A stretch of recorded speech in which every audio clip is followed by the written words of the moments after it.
I'm dying. Oh, it's so cold. I see the light.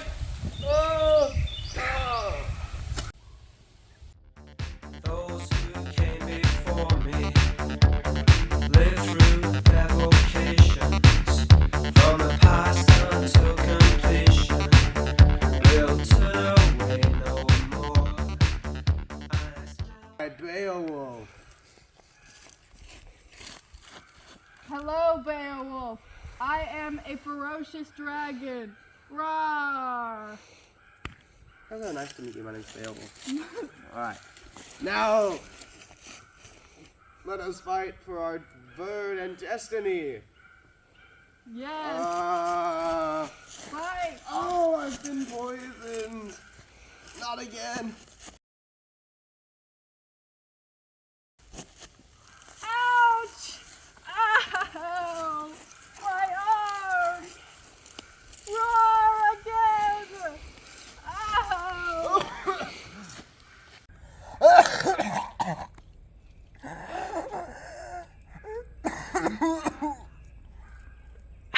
How does it feel to treat me like you do? When you laid your hands upon me and told me who you are. Thought I was mistaken. I thought I heard your words. Tell me, how do I feel? Tell me now, how do I feel? Hello, Beowulf. I am the Lord. Hello, my lord.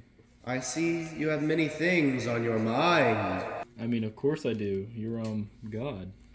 I know, but I think it's very important that we discuss what led to these here events. What do you mean what led to this? Just take a seat. Let's discuss this for a moment, shall we? We know your life was a little, let me say, complicated, was it not? I always tried to rely on you, my lord, for I always tried to be a charitable steward of the gifts you have given both in material and social capital. Always? Well, I do not say that you have lived entirely devoid of virtue. I think we both know that you are presenting a violation of my 8th commandment. But I swear I had it under control. I was defending my people. Well, it was clear that there was a little bit of noble virtue in your actions. You clearly did not have it under control. I mean, you're here, aren't you? My lord, I know it's just that I could not let my bird control me. Your bird! Your bird. This diabolical idea of fate and destiny was your downfall, was it? I mean, not entirely. Not entirely. Not entirely. Yes, entirely! How you defeated Grendel and his witch of a mother. Might I remind you, Beowulf, they, like the dragon, were fiends from hell, destined for destruction. Might I remind you that it is written, for even Pharaoh was raised up for destruction, that I might show my power through the destruction of them. So too, I allowed Grendel and I allowed his mother to be raised up, for you to destroy them in my name. For you were an instrument and a vessel of my power. Yet what is this? Yes, and Moses lifted his staff against Pharaoh to take virtuous action into his own hands. Moses! Don't dare speak of my servant in such a way. Moses was my instrument just as you were until that final battle. You were to rely on me like him, so that the dragon would be destroyed. Not to show your power, or to show your noble truth, or to show your virtuous actions, but to show your virtue as an act of worship to me. It was to show my power, not yours, Beowulf. It was my bird, my destiny to die for my people. Enough of this fate word nonsense. You were to rely on me and my providence alone. How would that help me to overcome what surely was to come? What surely was to come? I am the author of tomorrow, the Alpha and the Omega. I cause the sun to rise and to set. I cause the stars to shine and the breath to be in your lungs this morning. I give and I take away, yet I shall be blessed in either case.